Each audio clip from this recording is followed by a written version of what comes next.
messieurs, nous allons permettre à l'imam Youssou Doumbia de nous entretenir, de faire le tafsir commenté de la sourate 2, versets 183 à 187, Inch'Allah.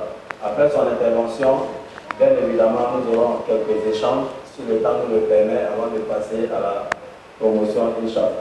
Inch'Allah. أمسينا وأمسى الملك لله الحمد لله لا إله إلا الله وحده لا شريك له له الملك وله الحمد يحيي ويميت وهو على كل شيء قدير اللهم نسألك خير ما في هذا المساء وخير ما بعده اللهم نعوذ بك من شر ما في هذا المساء وشر ما بعده اللهم نعوذ بك من الكسل والسوء الكبر اللهم نعوذ بك من عذاب النار وعذاب القبر وصل اللهم على عبدك ورسولك نبينا محمد وعلى آله وصحبه وسلم تسليم والحمد لله رب العالمين. Chers frères et sœurs, assalamu alaikum wa rahmatullahi ta'ala wa barakatuh. Nous rendons grâce à Allah subhanahu wa ta'ala, le créateur des cieux et de la terre, lui qui nous a permis d'atteindre ce mois béni de Ramadan, ce mois au cours duquel il a révélé le Coran, le mois au cours duquel Allah subhanahu wa ta'ala il ferme les portes de l'enfer et il ouvre les portes du paradis, subhanallah.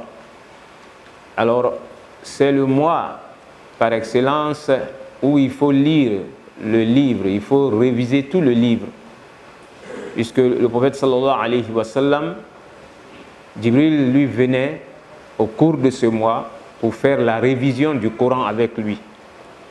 Et Allah subhanahu wa ta'ala, il a voulu que ce livre-là soit le seul livre dans lequel, le seul livre dont la lecture expie les péchés, amène l'être humain à avoir le paradis, subhanallah. Alors si vous pouvez le lire de vous-même, c'est comme vous êtes offert le paradis. C'est comme ça dans les autres mois, mais au cours de ce mois béni, si Dieu vous permet de prendre votre livre, de le lire, ou bien vous pouvez le suivre, c'est-à-dire suivre la lecture derrière quelqu'un qui mémorise tout le livre, c'est comme vous êtes offert le paradis. C'est pourquoi je vais dire une fois de plus Alhamdulillah et bravo à cette promotion qui va finir avec la lecture.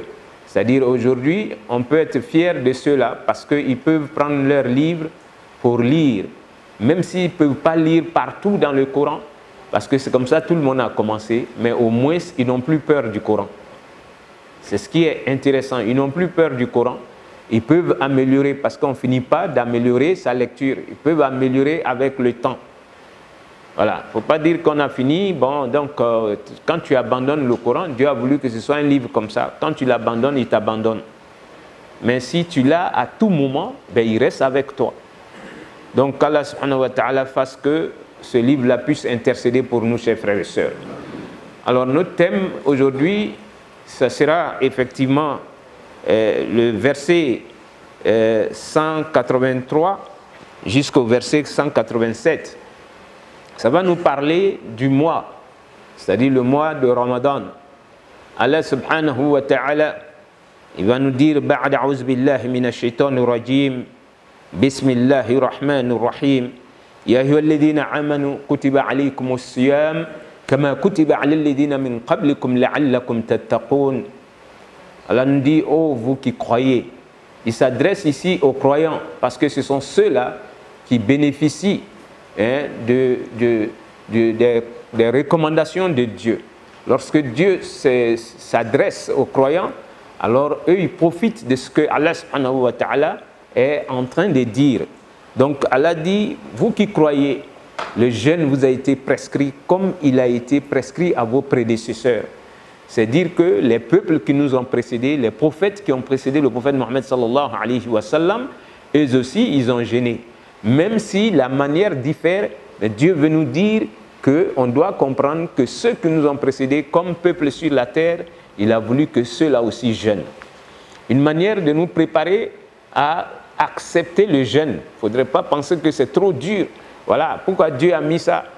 Alors, Dieu, quand il nous dit ici qu'il a prescrit le jeûne pour nos prédécesseurs, il nous apprend en même temps qu'on est des peuples qui viennent comme les derniers sur terre.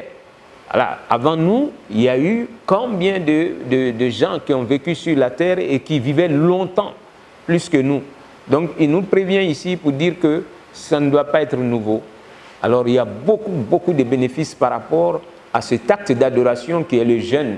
Si Allah subhanahu wa ta'ala vous facilite le fait de faire le jeûne, qui est que tu vas t'abstenir de boire, de manger, d'avoir des rapports intimes avec votre épouse ou époux depuis l'aurore jusqu'au coucher du soleil. C'est ce qui est appelé as-sawm.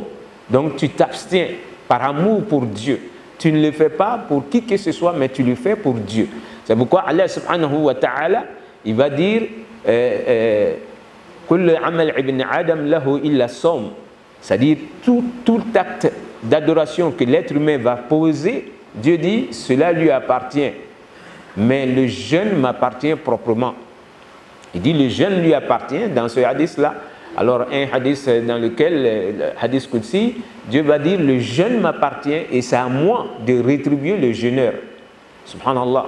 Il se charge de rétribuer le jeûneur, alors que pour la prière, pour les autres actes d'adoration, il y a l'ange qui est en train d'écrire tes bienfaits et tes méfaits. Mais ici, Dieu dit, c'est lui-même qui s'en charge. C'est pour vous dire combien de fois le jeûne, il est important pour Allah subhanahu wa ta'ala. Alors, Allah subhanahu wa ta'ala, il laisse le prophète nous donner aussi l'information. Il y a le jeûne qui viendra intercéder pour nous. Et il y a le Coran qui va intercéder aussi pour nous. Le jour de la résurrection, Wallah, le Coran viendra dire, Dieu, je l'ai empêché dans la nuit de dormir. Il me révisait à tout moment. Surtout ceux qui aiment se lever dans la nuit pour prier.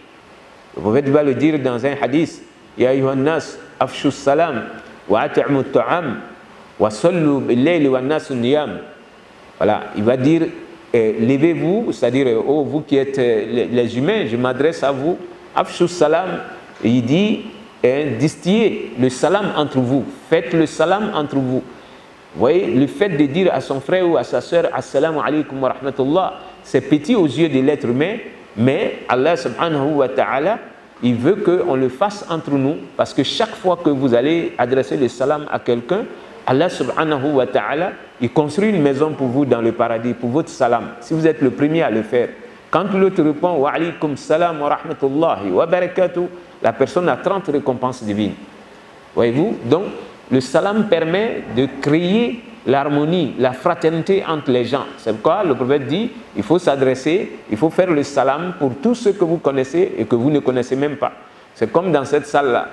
Là, peut-être que vous voyez seulement, mais vous ne vous connaissez pas réellement. Donc, comme c'est mon frère, c'est ma soeur en islam, ben, je vais lui dire assalamu alaikum, je serai premier à le faire. Et ensuite, il va dire, alors, donner de la nourriture aux gens, ça ouvre les portes du paradis. Donner la nourriture aux gens. Nous sommes dans le mois béni du Ramadan. Celui qui veut avoir facilement le paradis aussi, il faut donner la nourriture à ceux qui sont en train de jeûner. Surtout ceux qui sont dans le besoin. Il faut savoir le faire. Alors, soyez des gens qui vont être bienveillants envers leurs liens. Donc, il voudrait qu'on veille sur les liens de parenté. Dieu a voulu que d'autres soient de même père, de même mère que toi. D'autres sont tes cousins, d'autres sont tes frères même de quartier, comme on vit en communauté. Il y a des gens, tu ne peux pas dire son nom, tu dis c'est mon grand frère. Mais lui peut être Diabaté et toi tu es Doumbia ou bien tu es Diaby. Mais vous avez grandi ensemble, alors vous êtes tous musulmans, il devient ton grand frère parce qu'il t'a vu grandir ou bien tu l'as vu grandir. Donc, Allah voudrait qu'on soit bienveillant envers nos parents. Ceux qui savent le faire, Dieu leur donne longue vie même. Et en plus, alors tu vas entrer au paradis facilement parce que tu as veillé sur les liens de fraternité. Il va dire aussi, au moment où les autres dorment, alors levez-vous et priez. C'est à ça que je vais en venir pour dire que ceux qui se lèvent dans la nuit pour prier, c'est le Coran qui révise. Donc si tu as cette bonne habitude, alors le Coran viendra pour dire, Seigneur, je l'ai empêché de dormir. Au moment où les autres dormaient, lui, il a pris le temps de lire au moins 10 versets. Ou même un juz, il a pu lire ça dans la nuit. Donc le Coran va intercéder pour celui qui sait le lire dans la nuit, ou celui même qui prend son temps aussi, même si ce n'est pas dans la nuit, il s'assoit et il a l'habitude de lire le Coran. Et le jeune aussi va faire la même chose. Seigneur, je l'ai empêché de manger, de boire par amour pour toi. Donc il faut pardonner à ton serviteur. Alors pour dire que nous sommes dans un mois dans lequel on va lire le Coran. Nous sommes dans un mois au cours duquel nous sommes en train de jeûner. Ça veut dire que quand on rentre dans ce mois, le prophète nous dit sallallahu alayhi wa sallam,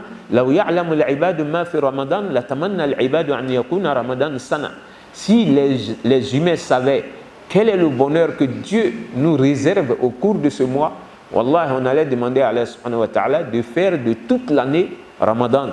Parce que c'est le mois par excellence au cours duquel, quand on fait une prière obligatoire, au lieu que ce soit rétribué par 27 récompenses divines, Dieu multiplie les 27 jusqu'à 70 fois. Subhanallah. 27 récompenses jusqu'à 70 fois pour une prière de Zohr, une prière de Asr, jusqu'à la fin. Et quand tu fais 2 rakats avant Zohr, 2 rakats après Zohr, alors tu as la récompense d'une prière obligatoire dans les autres mois, qui est 27 récompenses. Subhanallah. Donc quand tu es en bonne santé et que tu peux jeûner, wallah, c'est comme Dieu t'offre le paradis gratuitement au cours de ce mois. Donc Allah subhanahu wa ta'ala, il poursuit en nous disant ayyaman ma'dudat. Alors il nous dit c'est des jours simplement délimités. Et quand on regarde, souvent c'est 29 jours ou 30 jours. Donc Allah subhanahu wa ta'ala dit c'est des jours qui sont bien définis, déterminés. Ça ne dure pas 2 mois, un seul mois. Dieu te dit il faut jeûner pour lui. Et tout le bonheur qui se retrouve là-dedans, qui est que on va t'offrir le paradis gratuitement. Tu l'auras. Il continue.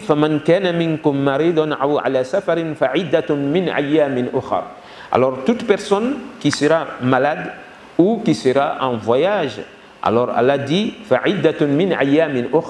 il faut compenser les jours où tu étais malade, tu n'as pas pu jeûner, les jours où tu étais en voyage, tu n'as pas pu jeûner. Alors Dieu dit de les compenser une fois qu'on va finir avec le mois et que toi tu as pris 2 jours ou 3 jours de maladie ou même combien de jours en toi, c'est toi qui le sais, ou bien tu as voyagé un nombre de jours, tu n'as pas pu jeûner. Alors Dieu il est tellement clément, il pouvait dire il faut forcément le faire. Subhanallah. Mais il dit si tu es dans ces cas-là, alors tu peux jeûner, compenser après le mois de Ramadan. Donc ça nous amène à comprendre que le jeûneur, alors qui doit jeûner, ça doit être le musulman d'abord. Si tu n'es pas musulman, si tu jeûnes pour autre chose. Tu ne jeûnes pas pour Allah subhanahu wa ta'ala. Parce que le jeûne, il est fait pour plaire à Allah. Donc les conditions pour que le jeûne soit obligatoire pour quelqu'un, il faut que tu sois en premier lieu musulman. Ensuite, il faut être pubère. Alors, c'est dire que ce n'est pas obligatoire pour ceux qui ne sont pas pubères. Mais si les enfants peuvent le faire, la récompense est même pour les parents. Il faut inciter l'enfant à jeûner. Mais il faut être pubère. Il faut aussi être quelqu'un qui jouit de sa mentalité. C'est-à-dire que ton intellect est propre, tu n'as pas de problème avec ça. Parce que c'est avec l'intellect que tu comprends que l'acte que je vais poser là, qui est de jeûner, je le fais pour plaire à Dieu. Donc, il faut que l'intellect soit là. Donc ça c'est la 3e condition. Et il faut être aussi en bonne santé. Être en bonne santé c'est important parce que si tu n'es pas en bonne santé, ben, tu ne pourras pas supporter le jeûne.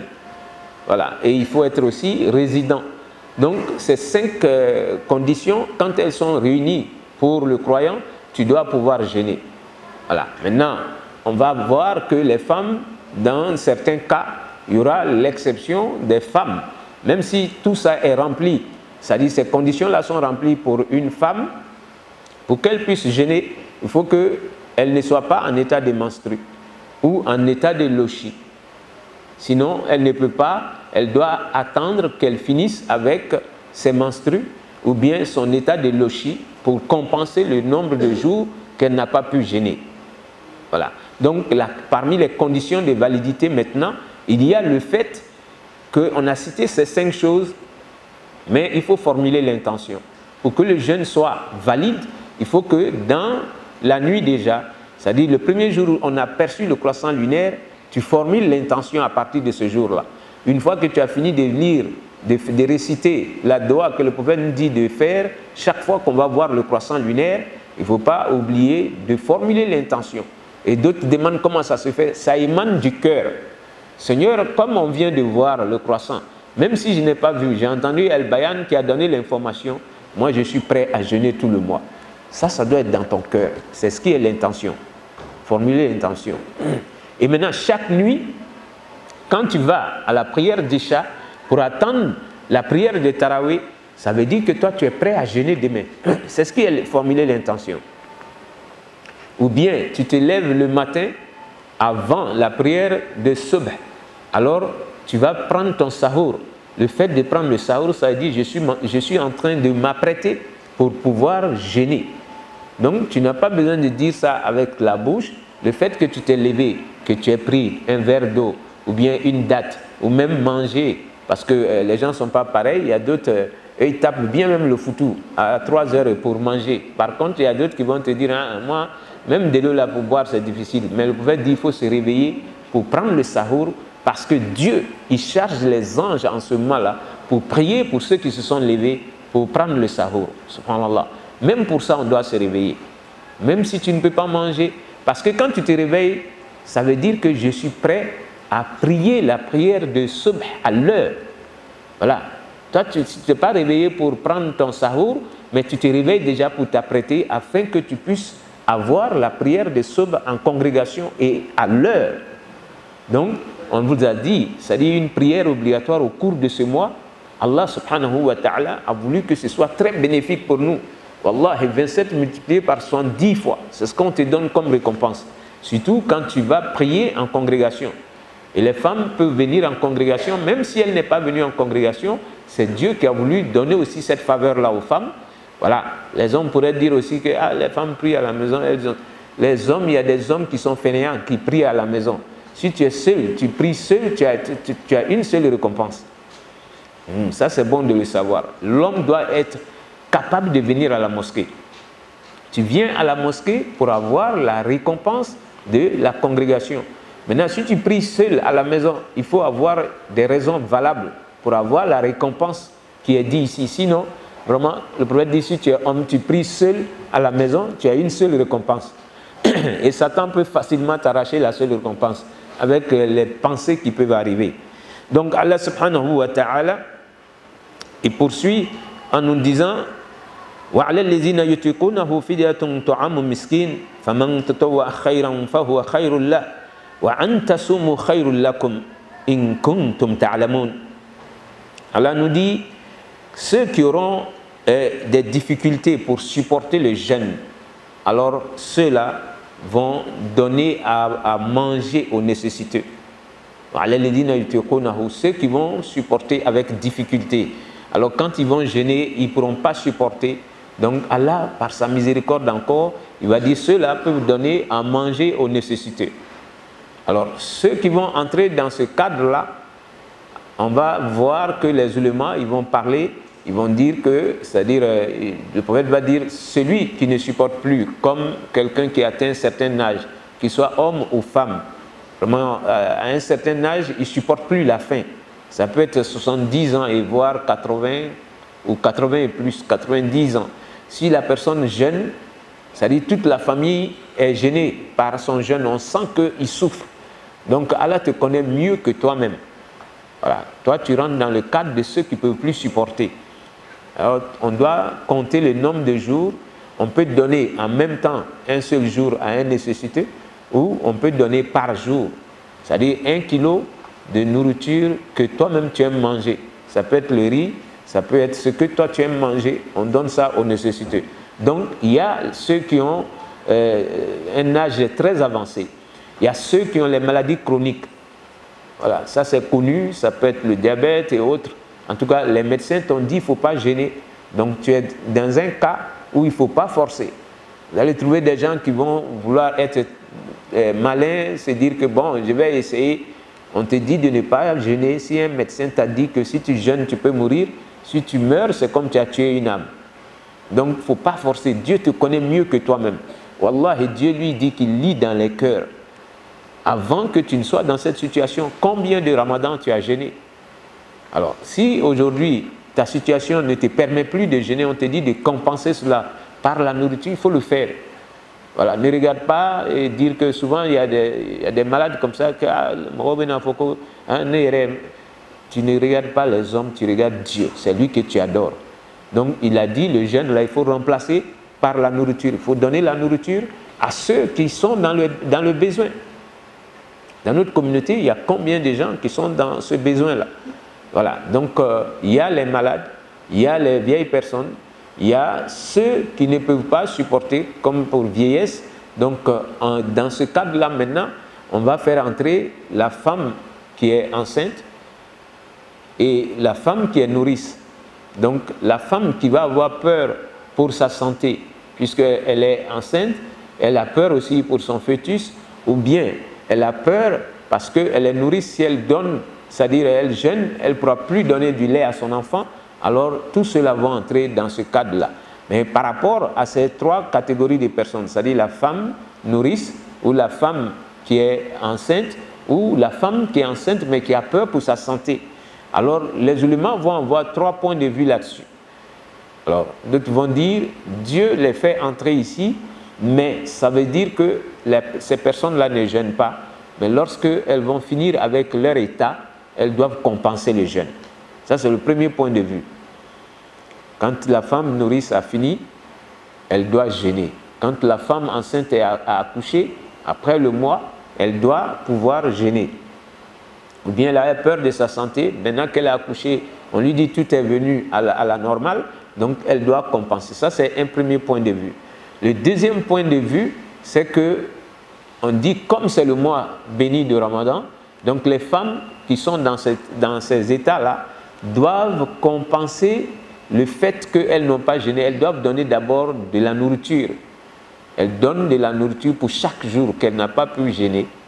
Et puis, lorsqu'elle va accoucher, elle n'a plus peur pour son bébé, ni pour le fœtus, alors elle doit compenser aussi le nombre de jours. Donc, ça fait deux choses pour ceux qui supportent ça. Surtout notre rite, le rite malékite, c'est ce que le rite malékite recommande. Pour chaque jour, la femme enceinte qui a peur, elle ne peut pas jeûner pour son état, donc elle donne de la nourriture aux nécessiteux. Mais quand elle va accoucher et qu'elle a fini, alors elle doit compenser le nombre de jours. Subhanallah. Par contre, il y a Ibn Abbas et Abdullah ibn Umar et les sahaba du prophète sallallahu alayhi wa sallam. Ibn Abbas qui était le meilleur des exégèses, puisque le prophète a prié pour son cousin-là, qui savait faire la traduction du Coran. Lui, il va dire que ce verset-là, quand Dieu nous dit ici, ceux qui ne peuvent pas supporter, sauf avec difficulté, alors que cela donne à manger, lui va dire que la femme enceinte qui a peur pour son fœtus, pour sa santé, ou pour son nourrice, une femme qui a peur parce qu'elle a peur pour son enfant, alors celles-là vont entrer ici. Lui dit, elles doivent donner simplement de la nourriture. Elles doivent nourrir pour chaque jour un pauvre. Et moi, c'est ce point de vue que moi je prends. Voilà, c'est ce point de vue que je supporte. Donc, comme il y a trois points de vue, maintenant, tout dépendra de ta foi.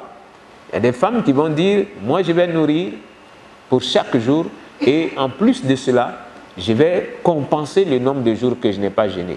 Ben, tant mieux, si tu peux le faire, alhamdulillah. Mais tu ne diras pas que celle qui va donner de la nourriture seulement, qu'elle ne va pas entrer au paradis. Non. Personne n'a la clé du paradis. Et on voit ici que, c'est-à-dire, c'est même supporté par les disciples du prophète sallallahu alayhi wa sallam. Ils ont vécu avec le prophète et leur point de vue est très important. Il n'y a même pas eu de discussion là-dessus. Donc Allah subhanahu wa ta'ala pardonne à nous tous. Et Allah poursuit, alors celui qui pourra faire plus, on te dit de donner par exemple 1 kilo de nourriture. Mais toi tu dis, moi je vais faire 1,5 kg. Donc Dieu dit, si tu fais plus, c'est bon pour toi-même. Parce que quand tu donnes plus à Allah subhanahu wa ta'ala, alors Dieu, il va te rétribuer pour le plus que tu as fait aussi. Donc c'est jusqu'à, on peut dire 600 grammes. Voilà, nous on arrondit, on dit 1 kilo. Ben, toi tu peux dire, moi je donne jusqu'à 2 kilos même, si tu as les moyens. Je donne 2 kilos parce que je n'ai pas jeûné, ben, je vais faire 2 kilos, ou bien je donne 1,5 kg. Ben, Dieu, il est en train de dire ici que quand tu fais du bien, lui, Allah subhanahu wa ta'ala, il va te rétribuer pour ce que tu as fait. Malgré tout ça, Dieu dit, c'est bien pour vous de jeûner si vous savez. Parce qu'il y a tellement de bonheur dans ce mois. Pour l'être humain, Dieu, il nous dit, il est mieux quand même que l'être humain sache que jeûner est mieux que tout. Voilà, c'est pourquoi le voyageur, si tu peux, au cours de ton voyage, supporter le jeûne, si tu jeûnes, ton jeûne est exaucé.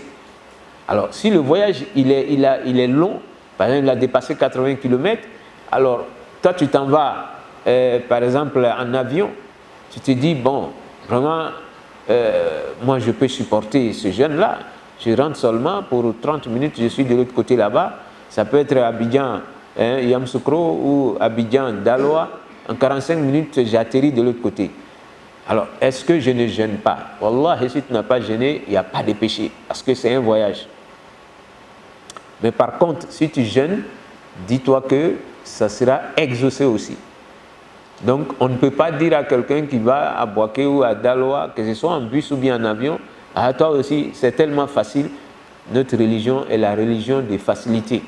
Le prophète lui-même, il était avec ses disciples au cours du voyage.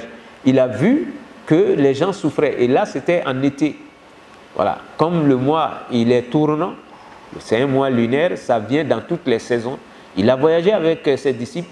Et puis, il a vu que, puisqu'ils allaient à dos de chameaux et de pieds même, ceux qui n'avaient pas de monture, marchaient à pied. Le prophète a vu que les gens souffraient, c'était en été. Alors, il a rendu la chose facile. Il va demander une jarre et on va lui apporter cela. Il va dire, regardez-moi. Quand ses disciples l'ont regardé, et il a bu. Il a bu pour dire que je jeûnais comme vous, mais je vais rompre mon jeûne parce que c'est une concession qu'Allah subhanahu wa ta'ala nous fait. Alors celui qui veut qu'il fasse comme moi, et celui qui veut garder son jeûne peut garder le jeûne jusqu'à ce qu'on atteigne notre destination. Mais les gens souffraient tellement parce que c'était en été. Donc c'est pour vous dire que le prophète lui-même sallallahu alayhi wa sallam, il a rendu ça facile aussi.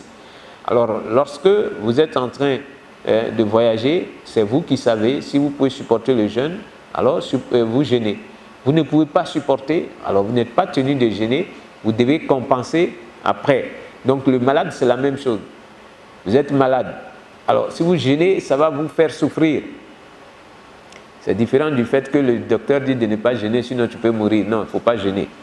Voilà, c'est quelqu'un qui a une migraine, ou bien, bon, il souffre de son pied. En tout cas, c'est les maladies où rien ne peut arriver à l'âme. Donc tu sais que tu peux supporter le jeûne. Donc tu jeûnes, ton jeûne sera accepté. On ne dira pas comme tu es malade, c'est pas... Non, ton jeûne est valide. Mais si tu n'as pas pu jeûner parce que tu es en train de souffrir, tu es malade, alors après le ramadan, toi, tu dois pouvoir compenser. Donc Allah, il va poursuivre en nous disant « Shahru Ramadan allazi unzila fihi al-Qur'an hudan linnas » Dieu nous dit, c'est au cours de ce mois, donc de Ramadan, que le Coran a été révélé au prophète sallallahu alayhi wa sallam. Et Dieu en a fait une guidée pour les gens. Donc le Coran est venu pour nous guider, nous les humains. Parce que s'il n'y avait pas ce livre et que le prophète disparaissait, puisqu'il doit mourir comme tout le monde, il a fait sa mort, on allait peut-être mélanger la religion d'Allah subhanahu wa ta'ala. Alors Allah subhanahu wa ta'ala, il nous dit ici qu'il a voulu que ce soit donné au cours de ce mois béni et que ce soit une guidée pour les humains sur la terre. Et effectivement, c'est la guidée. Lorsque tu as ce livre-là avec toi, tu n'as pas peur et tu sais que c'est Dieu qui a pris ta main et il va te montrer la voie jusqu'à ce que tu finisses avec ta vie de dunya. Donc aujourd'hui, il y a des réalités, des vérités qui sont dans le Coran et qui vont rester comme ça. Personne ne pourra contester cela. Alors c'est le seul livre dans lequel tu vas trouver des choses et tu vas vérifier, tu trouveras comme le livre l'a dit. Donc Dieu, il nous dit que ça a été donné afin que nous soyons